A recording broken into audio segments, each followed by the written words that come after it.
Thank you, Mr. President. Majority Leader. Mr. President, I move that with the consent of the body that we consider proposed Senate Resolution number 144, taking into consideration proposed Senate Resolution number 17 and 18. This is the resolution on the ICC house arrest of former President Duterte. So move, Mr. President. Any objection? Hearing none, consideration of proposed Senate Resolution 144, taking into consideration number 17 and 18 is now in order. Secretary is directed to read the title of the resolution.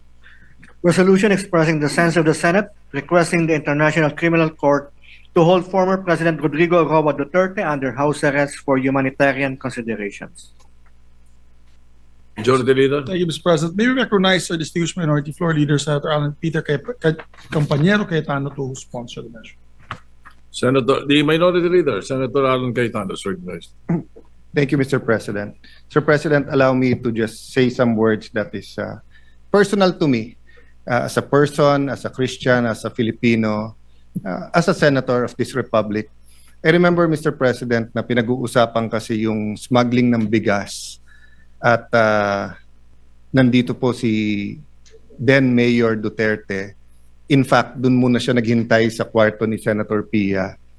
And in the course of their conversation, tinawag nila ako, we joined. Then may nasabi si Mayor Duterte doon that caught my ear, no? So, sabi niya, Pia, Senator, formal siya, sabi niya, Senators, Senator Pia, Senator Alan, how I deal with criminals in Davao, I take responsibility, and one day, before God, I have to account. Not exact words, but basically ang sinasabi niya, nung na-elect siya, he has to take responsibility, and he knows there is an accounting. Few years later, September 29, 2015, hindi ko po makalimutan, lumipad po ako Davao. I asked him if he's running for president, and I asked him if I could join him.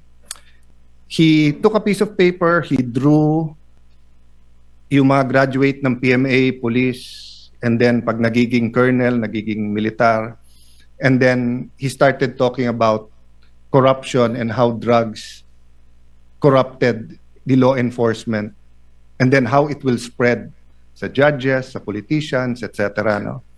Long story short, after that night, instead of asking him to run, sabi niya hindi siya tatakbo, or instead of asking him if I could run as his vice president, lumabas na lang sa bibig ko na if you run, I will be for you.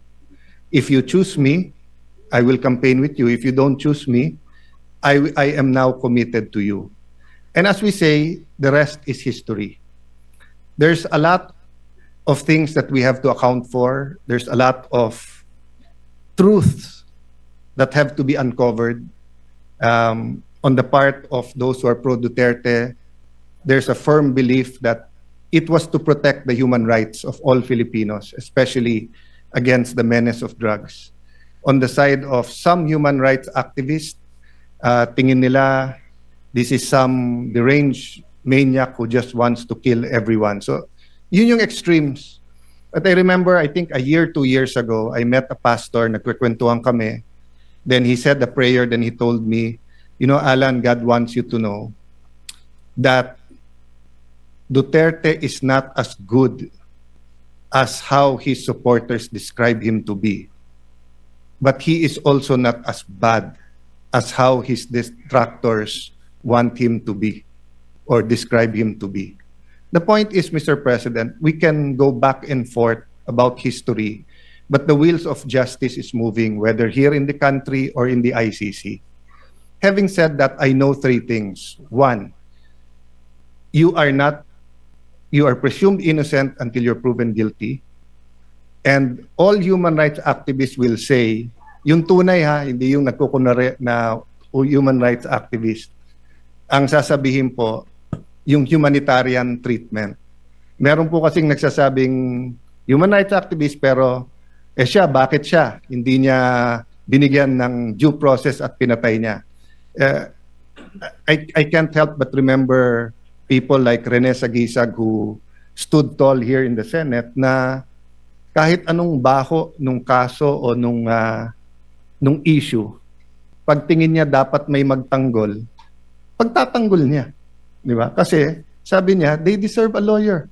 No matter how you think they're guilty, etc. So there are a lot of human rights activists we should and we can and we should pay tribute to. But my point is this: it is not against the tenets of human rights to allow any person, especially a former president of the country, to be under house arrest or to be under a country supervised under ICI, especially in the condition of President Duterte, who is 80 years old, who is, well, at least when he was brought there, was mentally strong. I don't really know how he is now.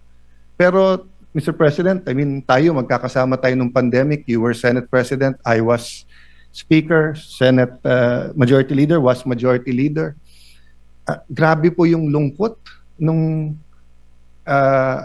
sa bahay, opisina ka lang. We were still holding office, pero can you imagine how President Duterte is coping now? So I'll oversimplify the resolution, and I know members of the Senate, especially the minority, will also speak. No, most of us here served with President Duterte, regardless whether we're always in agreement, disagreement with him. I wasn't always in agreement with him, no. But having said that, Mr. President, ang appeal lang po is humanitarian treatment, and ang appeal po is that we do it as a country. So first step ang Senate, but I'll use this podium to appeal to Malacanang, might disagree very much with the Dutertes now, with all his children or most of his children, with some of his grandchildren, with people who claim to be Duterte diehard supporters. But again, balik tayo sa humanitarian. Pag tinakpan natin yung pangalan o yung mukha niya at ganun yung sitwasyon, tutulong ba tayo o hindi? Di ba? So, I was looking for something to read the other night. Nabuksan ko po yung isang libro saying, hindi bago nung sinabi ng Panginoon Jesucristo, love your enemies, pray for them, pray for people who prosecute you. Sabi sa Leviticus pa lang, nandun na yon. So I guess part of our struggle as a people is, how to deal with each other when we disagree politically. And again, hindi ko po binababa yung temperature.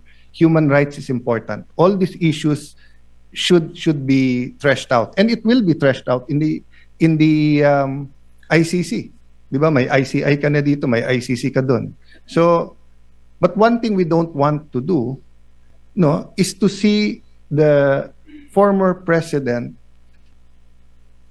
suffer as if it is a punishment when he has not been convicted. So, Mr. President, this is not only for him, but it is for us as a nation. I cannot imagine what the country will do if something, I don't want to say it, but if something happens with him in the detention center at wala man tayong ginawa. So I'd like to thank you, Mr. President, the Majority Leader. I'd like to thank our colleagues that we took this up today, but I'd like to appeal to the palace na pag-aralan din nila. Just on that humanitarian, huwag nyo nang pansinin lahat ng tumitira o nagsasabi sa inyo o sa politika. Ang punto dito, he's a citizen of our country, he's 80 years old, he needs medical attention, he needs his family, he needs people to talk to. So thank you for this opportunity, Mr. President, and may I defer naman to the Majority Leader who will also sponsor this measure. Thank you, Mr. President. Majority Leader. Thank you, Mr. President. May I be allowed to just co-sponsor the measure?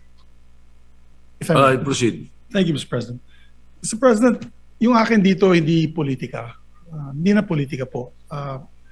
Whether I'm administration or on the other side, I'm for the country, you know that. I'm for the Senate. I believe in the Senate. And I believe the leaders of the Senate, the leadership of the Senate, and of course the leaders of our country. We want our country to move forward. But out of humanitarian concerns, I have a father, Mr. President, who's 85 years old. He might be listening right now, as a matter of fact. And as 85 years old, he has to be assisted. Because once you're over 80 years old, po, your balance, you have a problem with your balance. I see that with my father and my mother that has to be assisted. She's 82. Mr. President, yung tatay ko may medyo hindi na early stage dementia kasi minsan nakakalimot na rin siya sa mga anak niya. At talagang pag ganun ang stage, pati gamot nakakalimutan niya. So imagine you have a leader, former leader of the president, on isolation in that area na not assisted, talagang madideteriorate yung tao, Mr. President. We accord in the Philippine law accords persons of or detainees, persons deprived of liberty, a chance to see their family, a chance to even get visitors from not just family members but also other members of their circle. I remember also former President Joseph Estrada was given hospital arrest, and he was also given he was accorded certain liberties even when he was arrested. Former President Gloria Macapagal Arroyo also was given hospital arrest and given certain liberties also while arrested. Ako, hindi na po ito politika. Huwag nyo nang isipin, DDS o Marcos or kabila. Hindi po. Ito po, I'm speaking as a son who has a father that has the same illnesses that the president is feeling right now. So mine is more a humanitarian, compassionate request. That's why we toned down the resolution, Mr. President. Ginawa ko na lang po one-page resolution, just showing in view of his age and deteriorating health, asking the ICC, we're just appealing to the ICC to allow it within the rules. It's allowed within the rules. As a matter of fact, there has been instances in the past that they granted this kind of privilege to persons with deprived of liberty. So yun lamang po, Mr. President. I don't want to belate the point any further. Hindi po to politika, hindi dahil ganito ganyan. Walang political color to. It's just for humanitarian reasons, Mr. President. I know some of the families who are victims who would probably be angry at me, and I understand that. Pero yung akin siguro, if the position was done on anybody, sabi nga ni Senator Alan, may it be anyone, as a Filipino citizen, deprived of liberty abroad, we always grant help that we can. As a matter of fact, many death row inmates who've done karumal-dumal na krimen sa ibang bansa na Pilipino ay binibigyan po natin ng legal assistance, and also we try to push for their clemency. As a matter of fact, marami pong binigyan ng clemency in Middle East countries requested by the President. So yun lamang po, Mr. President, and maraming salamat sa ating mga kapatid na nakikinig po sa akin na yun. Mr. President, to co-sponsor the measure, we'd like to also recognize on the line of sponsorship, we have Senator Bato de la Rosa, Senator Bongo, Senator Robin Hood Padilla, and Senator Jingo Estrada. May we recognize, Mr. President, Senator Ronald Bato de la Rosa. Senator Ronald De La Rosa is recognized. Thank you, Mr. President. Habang ako'y nag-aaral sa PMA, yung aking tatay ay nilapitan ng mga NPA. At siya ay hinimok na ako ay pahintuin sa PMA para sumali sa NPA. Hindi sumunod ang aking tatay sa kagustuhan ng NPA. Instead, nagpadala sa akin ng telegrama yung aking tatay from Bato, Santa Cruz, Davao del Sur. Telegrama nakarating sa PMA Port del Pilar, Baguio City. Ang laman ng kanyang telegrama ay nakasaad doon, huwag kang mag-resign sa PMA. Bahala na kung ako'y patayin ng NPA kasi ikaw lang ang pag-asa ng iyong mga kapatid na makapag-aral. So hindi ako nag-resign, nagalit ang NPA, hinanting ang aking tatay. Nung araw na patayin na sana ang aking tatay ng mga NPA, napansin ng aking kapatid na babae na 12 years old, napalapit na yung mga armado sa aking tatay. Habang ang aking tatay ay nagmamaniho ng tricycle, papunta sa amin, mag-parking, palapit na yung mga NPA para tirahin na siya, naglupasay yung aking kapatid na babae dahil alam niya na may mangyari sa tatay namin. Napansin ng tatay ko, kaya sumibat ang aking tatay. Kinabukasan, buong pamilya sumakay ng barko doon sa Davao Pier. Sumakay ng barko, pumuntang Manila. Ang suot-suot lang. Yung damit lang na suot nila, wala silang nadalang gamit. Pagdating dito sa Manila, sila'y nakitira dyan sa squatters area, sa may barangay Butukan, Project 2, Quezon City. Sa likuran lang ng Quezon City Police District. Pagkatapos, kami ay lumipat na doon sa squatters area pa rin, sa may Batasan, Quezon City. Noong ako'y graduate ng PMA, assign ako sa Davao at nagkataon na yung aking tatay ay nagkasakit. Nung siya nanghihina na, ang pakiusap niya, Dong, pwede ba akong makauwi ng Davao kasi gusto kong lumanghap ng preskong hangin sa Mount Apo at kumain ng kinilaw na isda at uminom ng tuba. Bago man lang ako mamatay, pauwiin mo ako ng Davao. Sabi ko, Tay, hindi ka pwedeng umuwi dahil hanggang ngayon hinahanting ka pa ng NPA sa galit niya sa iyo. At kung uuwi ka, hindi kita mabantayan dahil busy ako na sa bundok ako ng Surigao, bundok ng Davao, nag-ooperate ako, naghahanap ng NPA. Ang trabaho ko, hindi kita maalagaan, hindi kita mabantayan. Namatay siya na hindi nakauwi ng Davao. Inuwi namin siya na bangkay na sa Davao. Napakalaki na pagsisisi ko. Sabi ko sana, nakauwi man lang siyang buhay. Ngayon, Mr. President, alam ko, kahit na wala akong direktang komunikasyon kay Pangulong Duterte, alam ko, deep inside my heart, bilang aking pangalawang ama, si Pangulong Duterte, alam ko deep inside my heart na the same message ang gusto niyang iparating sa akin. Bato, pauwiin mo na ako sa Davao para makakain ako ng munggo. Makakain ako ng inuuna na isda. Kaya, pag aking pakiusap ngayon sa ating mga kasamahan sa bulwagang ito, na sana, hindi pa huli ang lahat. Hindi pa huli ang lahat na sana tayo magkakaisa. Kung mabigat man sa kalooban ninyo, ako'y nakikiusap. Na sana, isang tabi muna natin ang politika at ating paghariin sa ating puso ang ating pagiging Pilipino. Na kung saan nakaukit sa ating kultura at sa ating tradisyon ang pagmamahal, pagrespeto, pag-aruga sa mga matatanda, sa may mga sakit, at sa mga mahihina. Yan po ngayon si Pangulong Duterte. He is old, he is sick, and he is very weak. Very weak na hindi na siya makatayo. Hirap na siya makatayo ngayon. Kaya ako pinakiusap sa inyo na sana bago huli ang lahat, alam ko suntok sa buwan itong ating pinapasa na resolution, Mr. President. ICC is beyond our control. Pero at least nakikiusap man lang tayo. Bago man lang pumanaw si Pangulong Duterte, bago man lang siya mamatay, sana maramdaman niya na somehow merong isang sangay o isang sanga ng gobyerno, partikular ang Senado, na nag-iisip na siya ay sana makauwi at mailagay sa house arrest. Yun lang po aking pakiusap, Ginoong Pangulo. Sana suportahan natin ang resolusyon na ito. Maraming salamat at magandang hapon sa ating lahat. Mr. President, Sure, the leader. may we recognize Senator Christopher Bongo. Senator Christopher Bongo is recognized.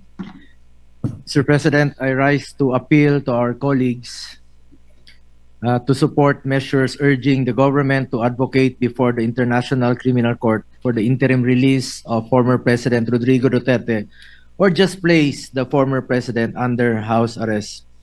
Mr. President, I believe that there comes a time when the measure of a nation is not in the strength of its laws but in the depth of its compassion.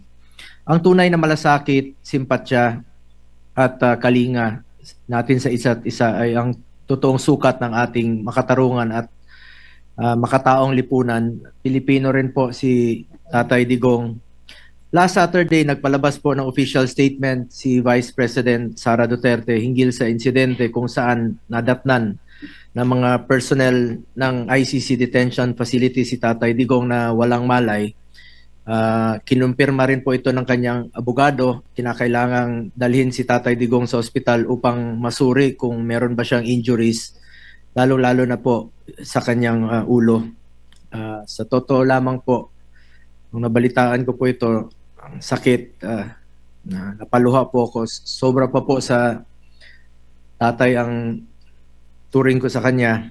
At kahit na hindi na po siya presidente, maalala ko December, November, monthly po siya nagpapa-medical check-up sa Cardinal, and he is scheduled nung March 12, December, January, February, March 12 para sa follow-up check-up niya. Kahit linggo po, sinasamahan ko yan. At alam ko po yung mismo yung gamot niya, 27 po yung pinapadala ko sa kanya, nag-order yung mga nurse niya. Tsaka, hindi niya talaga sinasabi kung na-slide siya noon. For the past 3 years, ayaw niyang sabihin sa common law wife niya, sa partner niya, si Ma'am Hanilet, na tinatago niya parati sa kanya. Sa akin siya tumatawag, sabi niya, wag mong sabihin. Ayaw ko nang magpa-check up. At ang makakapagdala sa kanya sa ospital, yung doktor lang po niya. Pag tinatakot namin siya through his doctor. Totoo po yun. Ang nakakatakot lang po ngayon, wala po siyang matatawagan, wala siyang masasabihan. At kilala ko po si Tatay Digong. Ano yun eh. Siya na mismo parang pagod na rin po siya. Parati niyang sinasabi noon, pagkatapos ng kanyang presidency, pagod na. Talagang tinamaan rin po yung kanyang katawan, yung kanyang edad. Sa kanyang edad at during the pandemic, maalala ko 2016, kasama si Senator Cayetano, miikot, sobrang lakas pa niya noon. Pero panahon ng pandemya, wala na. Talagang humina po siya na minsan natutumba lang. Siguro hindi ko na po mabilang sa kamay ko, ilang beses na po siyang natumba mismo sa bahay niya. Dahil sa mahina na yung tuhod, minsan nakakalimot na po siya. Pilipino naman po si Tatay Digong. Masakit lang po sa akin dahil sa totoo lang, sobra pa po sa tatay ang turing ko sa kanya. Mas nakakasama ko po siya for the past 25 years kesa sa totoo kong tatay. Totoong tatay ko, 5 taon ko hindi nakikita. Tatay Digong, 350 out of 365 days. Nakakasama ko siya until 2022 dahil tapos na po ko yung termino niya at may trabaho naman po ako dito sa Senado. Ang nakakalungkot po dito, baka God forbid, meron pang mas malalang mangyari sa susunod sa kanya. Mas nakakatakot po yun kung doon po mangyari ito sa ibang bansa. Ako po'y nakikiusap sa ating mga kasamahan, kahit nga sabi ni Senator Bato, suntok sa buwan po ito. Bago po huli ang lahat, sana po'y maramdaman naman niya yung ating suporta. Kahit pa paano naman po'y naglingkod po siya sa atin ng 6 na taon ng buong puso. Hindi na po tatakbo ng presidente, dapat yon.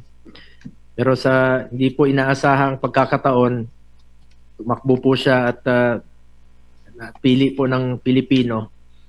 Former President Duterte has absolutely no intention to evade or escape accountability. If any, ilang beses na niyang sinabi, he takes full responsibility for his decisions. Ang hinihingi lang po natin ay konting konsiderasyon lang po para sa isang Pilipino na naging leader natin noon, na talaga naman pong binigay niya po ang lahat para sa ating mga kababayan.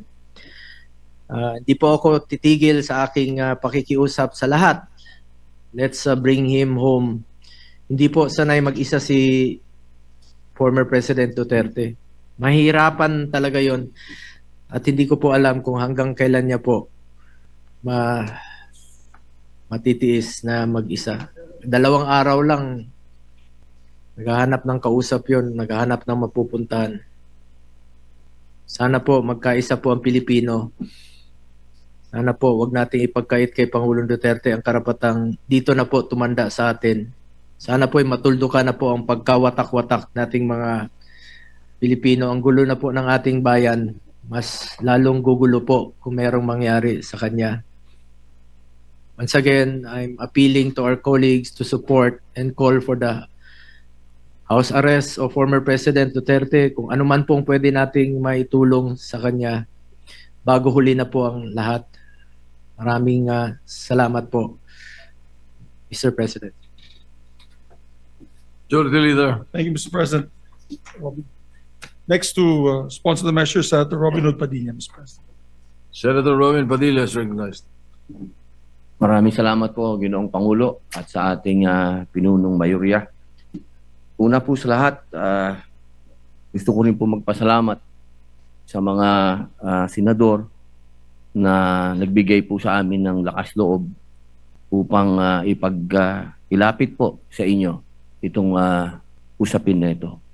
Alam niyo po, mga kasama, ang pagkakakilala ko po kay Tatay Digong, kaya po siya ay aking iniidolo. Ito pong taong ito ay matapang na tao. Nasa kanya po lahat ang katangian, parang isang katulad ko ay sumaludo. Pero dumadating po sa punto na ang isang tao ay tumatanda. Alam niyo po, kung ikukumpara ko yung pangungulungan ko dito sa Pilipinas, sa pangungulungan ng ating Tatay Digong, ay napakalayo po. Sapagkat ang kulungan po natin ay hindi po parehas ng kulungan sa ibang bansa. Si Digong po ay nakakulong sa napakaliit na kwarto. May oras po para siya ay lumabas. Halos buong araw siya po ay nasa loob ng kwarto na yan, na meron lang pong maliit na butas kung saan po inaabot ang kanyang pagkain. Napakahirap po dahil dito po sa atin, sa amin sa Muntinlupa, ang tawag po namin doon Bartolina. Yun po ang itsura ng kinalalagyan ni Tatay Digong. Siya po ay nasa Bartolina. Wala po siya doon nakakausap, wala po siyang nakakakwentuhan, at higit sa lahat, napakahirap po para sa isang nangungulungan na sa ganong edad ay nag-iisa ka, wala pong nag-aasikaso sa iyo. Alam niyo po, ang aking mahal na ina, nung siya po ay nag-umpisa na nagkaroon ng mild dementia, siya po ay 80 years old. Ang aking pong ina ngayon ay 89, siya po ay may advanced dementia na. Kaya batid ko po kung ano ang hinagpis ng mga nagmamahal kay Tatay Digong. Kung paano po nakakalimot sa kanyang pangalan, nakakalimot sa pangalan ng mga anak niya, nakakalimot sa mga bagay na may kilalaman sa katawan niya, kung kailan siya dudumi, kung kailan siya iihi. Mga bagay po yan na inilalapit ko po sa ating mga kasamahan at sa mga kababayan natin.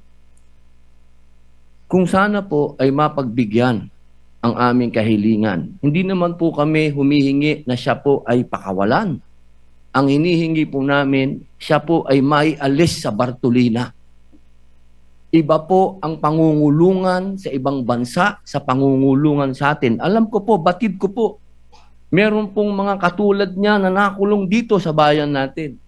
Na mga politiko na nakulong dito sa bayan natin. Pero iba po na hindi ka nakakulong sa sarili mong bayan. Yun lamang po, mga mahal kong kasama dito bilang mga Pilipino. Bilang mga Pilipino, isang matandang Pilipino ang merong karamdaman sa kanyang pisikal at mental. Siguro po sa ating mga ugaling revolusyonaryo sa pagkakataong ito, kailangan tayong bumangon at sagipin natin ang ating kababayan. Yun lamang po, maraming salamat. Majority Leader. Thank you, Mr. President. Next to sponsor the measures, no other than Senator Amy Marcos, Mr. President. Mr. President, Majority Leader, may I co-sponsor the pending resolution and herewith enter into the records portions of the September 11 defense request for an indefinite adjournment, in particular paragraphs 3, 4, and 7, to wit, all of the medical information collated leads to an overwhelming conclusion that Mr. Duterte suffers from significant cognitive deficiencies that affect his memory, his daily executive functioning, his visual constructive abilities, and his orientation to place and time. This is concluded simultaneously by a neuropsychologist instructed by the medical officer of the ICC Detention Center at the specific request of the registrar, and for this reason, the medical data presented to the pretrial chamber is neither partisan nor self-serving. For the reasons cited above, therefore, I seek your kind humanitarian consideration and a sense of judicial mercy, and urge that we plead for house arrest. Thank you. Thank you, Mr. President. Mr. President, Yes, Majority Leader. next to sponsor, Senator Jinggoy Ejercito Estrada. Mr. President. Senator Jingo Estrada is recognized. Thank you, Mr. President. Mr. President, I would like to associate myself with the sponsorship speeches of our colleagues and express my full support on proposed Senate Resolution number 144, expressing the sense of this chamber to request the International Criminal Court to hold former President Duterte under house arrest rather than in a detention facility, to uphold the principles of humanity, irrespective of political interest or other gains. Ginong Pangulo, hindi may kakaila na si dating Pangulong Duterte sa kabila ng mga kontrobersiyang bumabalot sa kanyang administrasyon ay naglingkod sa bayan sa loob ng maraming taon bilang mayor, vice mayor, congressman at bilang kalabing-anim na pangulo ng ating bansa. Naunawaan ko na may iba't ibang pananaw ang bawat isa sa atin dito hinggil sa naging pamumuno ng dating pangulo. Gayunpaman, hinihingi ng pagkakataon ang habag at pagpapairal ng konsiderasyon sa lumalalang kalagayan ng kanyang kalusugan. Likas sa ating mga Pilipino ang mataas na pagpapahalaga at paggalang sa mga nakakatanda. Sila na mga tagapag-ingat ng karunungan, kasaysayan at tradisyon ng ating pamilya. At gaya ng karamihan na nasa dapit hapon na ng kanilang buhay sa edad na 80 anyos, hindi na siya ang leader na kinamulatan natin ilang taon na nakaraan, matatag sa likod ng pulpito ng kapangyarihan. Bagkus, isa na siya ngayon na ordinaryong ama, lolo at kapwa mamamayan na humaharap sa pinakamabigat na hamon ng kanyang buhay, na higit pang pinabigat ng katandaan at karamdaman.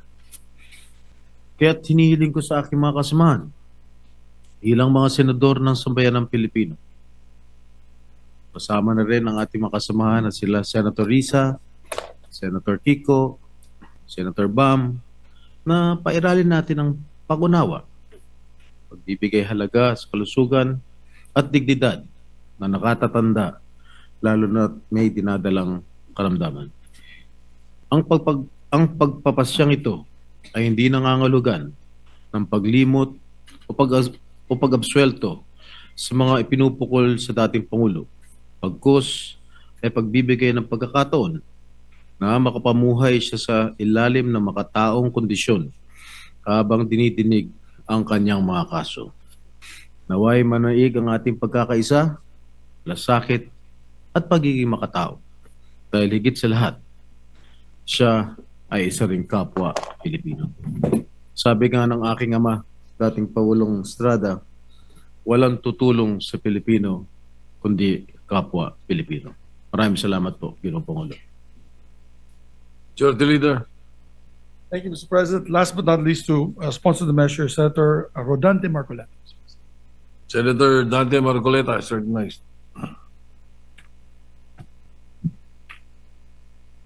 Mr. President, distinguished colleagues, I rise today to co-sponsor proposed resolution number 144, urging the International Criminal Court to hold former President Rodrigo Duterte under house arrest.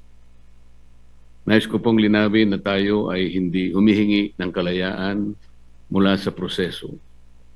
Hindi rin po ito pag-uusga sa merito o katotohanan ng mga kaso laban kay dating Pangulong Duterte.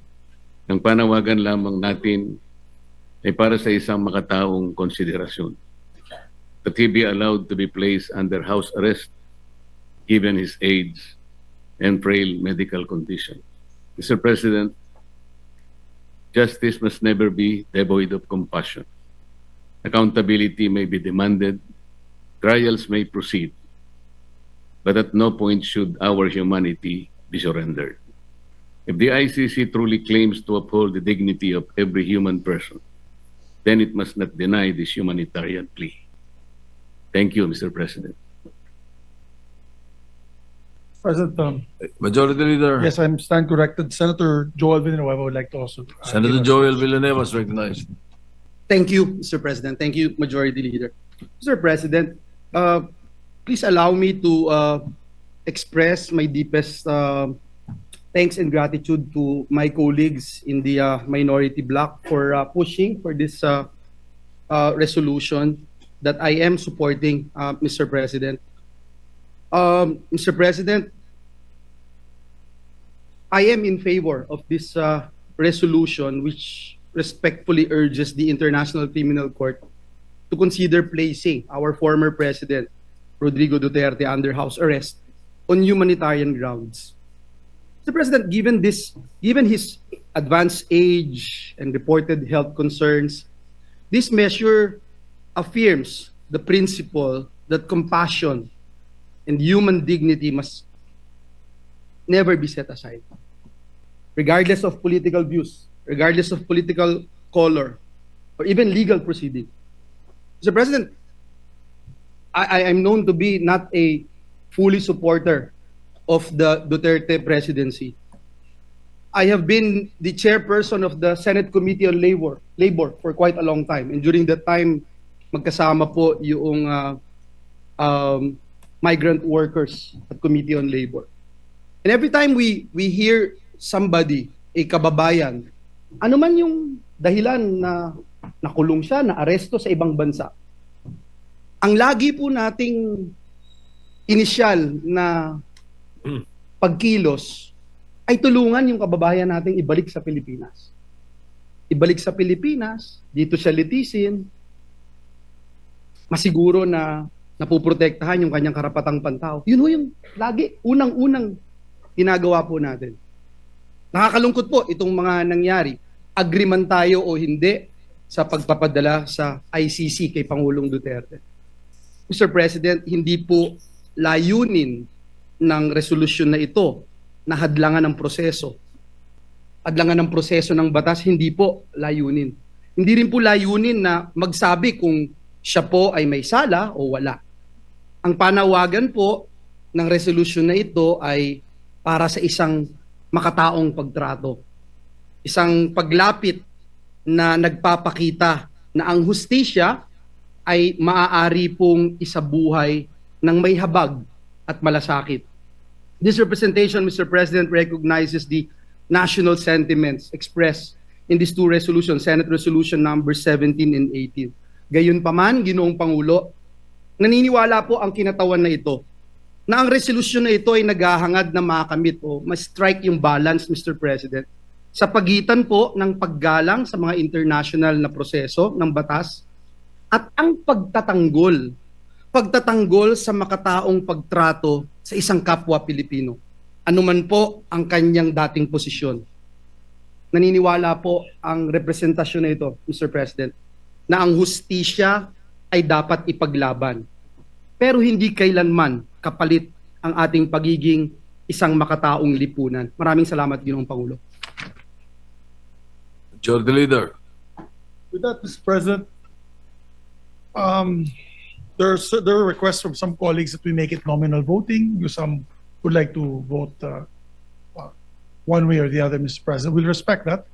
And I just ask that if there's an explanation, we can do it after the vote, Mr. President. So I move that we, You are yes, seeking a nominal vote, for the and the resolution, explanation of the votes would be given after, Mr. President. after the voting? Yes, Mr. President, if they want, if they wish to. Well, what if we would want to explain our vote? You before- may, Mr. President. It's, of course, it was just an appeal, but you may. Usually, by tradition, we do it after, but if you want to do it while you vote, Mr. President, then we will, of course, Sometimes the accede vote to that the we make, President. because sometimes the vote that we make, the explanation is no longer listened to, Yes, Mr. you President. know? I understand. So that might be able to Yes, Mr. President. explain to the people, the public, and the colleagues why you are voting for that particular or your choice or decision on this vote. Yes, Mr. President. So, is there no period of interpolation? No more in period of amendments? No more, Mr. President. So this is the PS Resolution 144, 144, Mr. President. which you drafted, Yes, and Mr. President. different from the other resolution, the original Yes, resolution Mr. filed. President. This is for me, this would have been the best compromise, where we're focusing only on the humanitarian issue at hand, Mr. President. All right. So move. So, any objection? Hearing none, the Secretary will conduct a roll call, nominal voting, roll call vote. Roll call vote. Senator Aquino. Senator Cayetano Alan. Senator Cayetano Pia. Senator De La Rosa. Senator Ejercito. Senator Escudero. Senator Estrada. Senator Gatchalian. Senator Go. Senator Ontiveros. You're recognized. Senator Di Salamat. recognized. Salamat po, Mr. President. Mr. President, ginagalang kong mga kasama, with due respect sa mga may akda at taga-suporta ng resolusyong ito, nakatayo po ako dito para ipaliwanag yung aking boto ng no. Una po, sang-ayon ako na ang humanitarian considerations ay essential na bahagi ng hustisya. At tama ang dapat makonsern tayo sa general welfare at dignidad ng lahat ng mga Pilipinong nasa ibang bansa, ng lahat ng ating mga nakatatanda, at ng lahat ng mga persons deprived of liberty. Pero Mr. President, hindi tayo nagdi-deal sa sufficient facts. Wala pong indikasyon na ang ICC ay nagpapabaya sa pagbantay sa kalusugan at kagalingan ng mga taong nasa kustodiya nila. May panayam rin po, ilang araw ang nakalilipas, kung saan sinabi ng pamilya ni former President Rodrigo Duterte na he is well, even jolly, at kaya pa ngang makipag-usap tungkol sa maraming topic, kasama ang politika, flood control, at love life. Ang panawagan para ang gobyerno ay mag-advocate para sa interim release o house arrest ni former President Duterte, maaring nakakouch sa humanitarian terms. Pero nagmumukha ring isa pang halimbawa ng ating gobyerno na nagbibigay ng special treatment sa isang makapangyarihang individual. Tila ba'y isa na naman itong patunay na ang batas ay marahas sa karaniwang Pilipino, pero malambot sa iilang may kapangyarihan. Kapag ordinaryong lolo ang inakusahan ng nagnakaw, pwedeng kulong agad at di makapagpiyansa. Pero dito, gobyerno mismo ang lumalaban para bigyan ng house arrest ang isang taong akusado ng mga napakamabigat na krimen. Totoo po na ang International Criminal Court mismo ay nakapag-grant ng interim release sa iilang exceptional circumstances. Pero pantay na importante, ang ICC ay nag-deny ng mga ganitong request kapag ang interes ng hustisya at accountability ay hinihingi ito. Alalahanin po natin na ang mga international courts ay nakapag-deal na sa maraming aging prisoners. Ratko Mladic and Radovan Karadzic, both convicted for genocide and crimes against humanity, continued to serve their sentences well into old age. And in fact, just this year, Mr. Mladic asked to be released on humanitarian grounds, claiming that he only had a few months to live. The court still denied him, ruling that his medical condition did not meet the threshold of an acute terminal illness that would justify release. Their continued detention was not seen as inhumane because their crimes were too grave, too devastating to entire communities. Totoo naman, si dating Presidente Duterte ay hindi convicted. He stands accused pa lamang.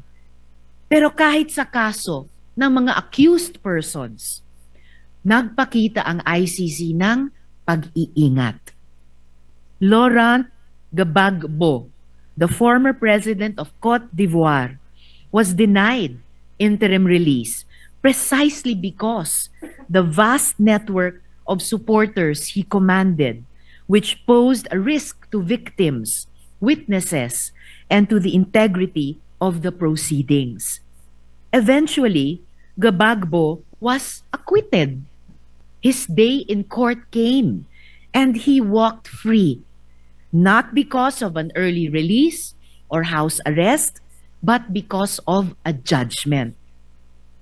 Si dating Presidente Duterte din ay pwede pang umasa sa ganoon. But the path there is through trial, not through early release or house arrest. Kung tunay ngang may sakit ang dating Pangulo, hindi ba't ang solusyon ay dalhin sila sa ospital sa The Hague, Netherlands, habang binibigyan ng angkop na tulong at suporta mula sa Philippine Embassy doon? Mga kasama, ang mga atrocities ng tinatawag na war on drugs ay hindi mga guni-guni lamang. Sila ay mga winasak na buhay ng libo-libong mga mahihirap na Pilipino. Sila ay mga hiyaw ng mga nanay at tatay na ang mga anak kailanman ay hindi na umuwi. Sila ay mga walang markang libingan at yung kultura ng impunity na hanggang ngayon nagmumulto sa ating lipunan. Hanggang sa araw na ito, yang mga pamilya ng mga biktima ay nagdedemand pa rin ng hustisya, katotohanan at accountability, habang patuloy din silang natatakot para sa kanilang mga buhay. Samantalang dito po tayo, nagsusulong ng humanitarian considerations para sa individual na mismong akusado ng mga krimen laban sa kanila at laban sa humanity. Noong 2016, sinabi ni Presidente Duterte na wala siyang pakialam sa human rights. At kahit iutos pa ang pagpatay, walang makakaaresto sa kanya. Immune siya dahil matanda na siya pagkatapos ng termino. Sabi niya, wala silang laban. Tama ba si Presidente Duterte? Ang resolusyong ito ang magiging sagot ng Senado sa tanong na iyan. Alang-alang sa pagrespeto sa hustisya, fairness, at alaala nung ang mga buhay nila ay ninakaw at winasak. Ipagpaumanhin niyo po, Mr. President at mga kasama, hindi ko po in good conscience masuportahan ang resolusyong ito. Bumoboto po ako ng no. Salamat po, Mr. President. Yes, proceed. Senator Lacson. Thank you, Mr. President. If only for purely humanitarian consideration and for a fellow Filipino who is incarcerated in a foreign land, hindi na po bale na siya ay tunuring kong kaibigan nung siya ay mayor pa ng Davao City. Hindi na po bale na kami nagkakasagutan madalas nung siya ay naging Pangulo sa mga isyu ng polisiya tungkol sa katiwalian, tungkol sa kanyang polisiya sa paglaban sa droga. Hindi na po bali lahat yun. Sa akin lang po, for a fellow Filipino na nando sa napakalayong lugar at nakakulong, I vote yes or in favor of resolution number 144. Thank you, Mr. President. Senator Lapid. Senator Legarda. Senator Marcoleta. Senator Marcos. Senator Padilla. Ginoong Pangulo, gusto ko lamang pong ipaliwanag ang aking boto kung bakit ako po'y bumoto ng oo, yes. Ako po'y isa sa mga nauna at nananatiling laging nasa The Hague. At marami po tayong nababalitaan doon, galing po sa mga Pilipino na nandun. Katulad po ng pagkabagok ng ating Tatay Digong. Ito po'y natagpuan na walang malay sa kanyang Bartolina at siya po ay nadala sa ospital at doon po ay alhamdulillah wala naman pong nakitang damage sa kanya. Pero hanggang kailan po kaya mangyayari yung ganito na wala pong tayong mababalita ang balita na gigimbal sa ating lahat? Nabanggit po kanina yung mga nakulong doon. Pero hindi po nabanggit ang isang namatay doon. Si Slobodan Milosevic ay namatay po daw ng heart attack sa loob ng ICC. Pero pinaniniwalaan po ng kanyang pamilya na siya po ay nabigyan ng maling gamot.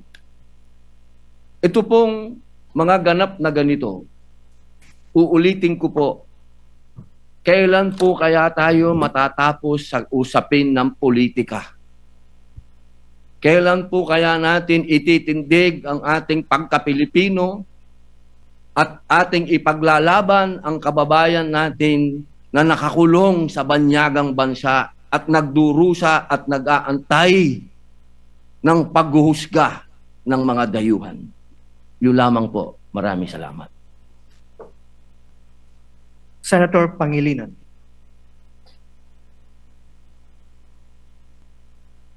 Ako po ay bumuboto ng no. Pinakinggan ko ang mga sponsorship speeches ng ating mga kasamahan. Tama naman. May basehan para sa humanitarian consideration dahil may edad na. Hinihingi ng isang paraan para ma-house arrest. May basihan po ito base sa mga argumento na nabanggit kanina. Subalit, gaya ng nabanggit kanina ng ating majority leader na si Senator Zubiri, sinabi niya magagalit ang mga biktima ng EJK. Libo-libo ang pinatay. Libo-libo pa ang nawalan ng ama, ng ina, ng anak, na ang hiling ay hustisya. Tama rin na humingi ng hustisya. Saan tayo papanig? Tama, may basehan ang humanitarian konsiderasyon. Ngunit may basehan din yung daing at yung dalamhati at yung masasaktan na libo-libo nating mga kababayan na pinatay. Saan tayo? Humanitarian consideration o sa mga daing ng hinihiling ang hustisya? Bilang chairman ng Committee on Justice and Human Rights. Nais ko mang pumanig sa isang banda. Tungkulin kong pumanig sa mga daing ng naghahanap ng hustisya. I vote no. Senator Tulfo Erwin.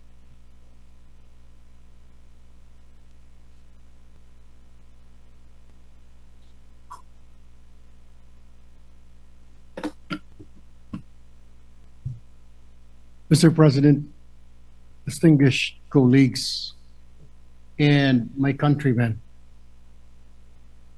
this resolution will further divide our nation. But I rise to explain my vote in favor of a Senate resolution requesting the International Criminal Court to place former President Rodrigo Roa Duterte under house arrest rather than continued detention at the ICC facility in The Hague while awaiting trial for crimes against humanity. Mr. President, my decision is not a judgment on the merits of the case.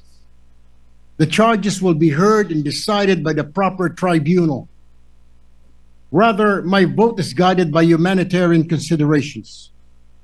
Former President Duterte is now 80 years old. According to reports, his health is deteriorating. Hindi po ito unang beses sa ating kasaysayan na tayo ay naging mahinahon at makatao sa dati nating mga pangulo. Noong 2001, si dating Pangulong Joseph Estrada ay pinayagang manatili sa house arrest. Ganon din po si dating Pangulong Gloria Macapagal Arroyo na pinayagan sa hospital arrest dahil sa kanyang kalagayan noon. In granting the same to former President Duterte, we are not excusing accountability, Mr. President. As a nation that values compassion and respect for human dignity, kahit pa po sa mga akusado, we must show the world that justice is not driven by vengeance, but by fairness and humanity. Hindi po natin hinihingi ni walang sala siya sa kanyang mga nagawa. Tama po, sa libu-libo nating kababayan. We cannot just close our eyes. What we want, we are simply affirming compassion without abandoning justice, Mr. President. The law must be firm, yes, but it must be also be humane. Maraming salamat po. May God bless our people and our nation. Thank you, Mr. President. Senator Tulfo Rafi. Senator Villanueva. Senator Villar Camille. Senator Villar Mark. Senator Zubiri. Senate President Soto III. Your Honors, I am faced with two equally important issues affecting life and liberty. To afford PRRD with the optimal condition of his detention that will be beneficial for his physical and mental health, while taking into consideration the plight of the families who are seeking justice for the alleged crimes against humanity. I am supportive of any efforts to bring comfort to PRRD and to uplift his well-being during this crucial time. However, my choice or decision in my conscience might even help in further dividing the nation. Therefore, I register an abstention. Majority Leader. Thank you, Mr. President. Maybe we also recognize Senator Cayetano. We pass. Senator Cayetano is Mr. recognized. President, may I ask how my vote was recorded? Yeah. Sir President, may I record my vote as yes, and may I brief explanation, Mr. President? Go ahead. Yeah. First of all, Mr. President, again, with all due respect din sa mga nagsalita before us who opposed, yung resolution po na ito, kasama lahat ng resolution po ng final ng iba't ibang mga miyembro ng Senado, are within the rules of the ICC.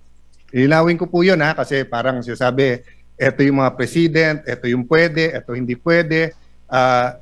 Galing nung research nyo, pero ang magde-decide pa rin yan ICC. At ang basehan ng decision nila ay hindi yung presidents ng ibang mga membro kasi iba-iba yung sitwasyon natin sitwasyon ng mga accused. So yung rules. Pangalawa po, lahat ng resolution na final natin kasama kay Majority Leader is consistent with each and every human rights convention that the Philippines signed. So what I want to emphasize, Mr. President, is iba ang vengeance sa justice Ang vengeance is an emotional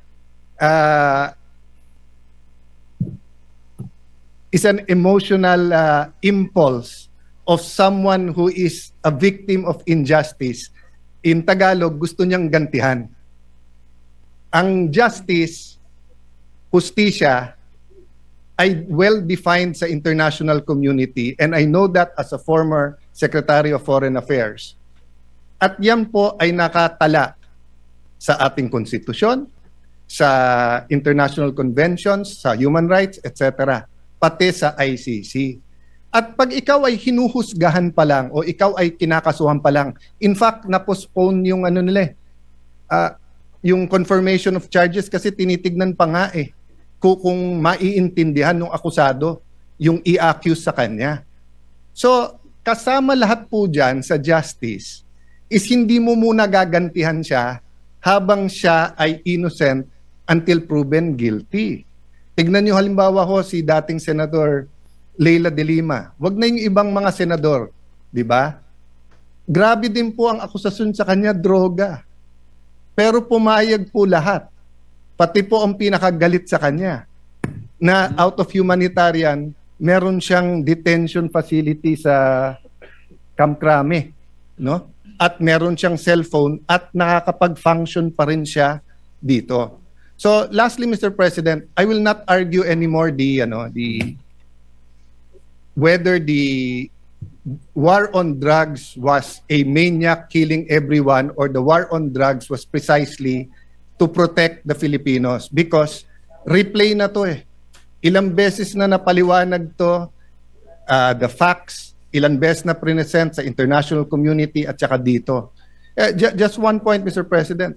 Nung tinignan natin yung dami na namatay nung Aquino administration, ay sing dami nung namatay nung first 2 years nung Duterte administration.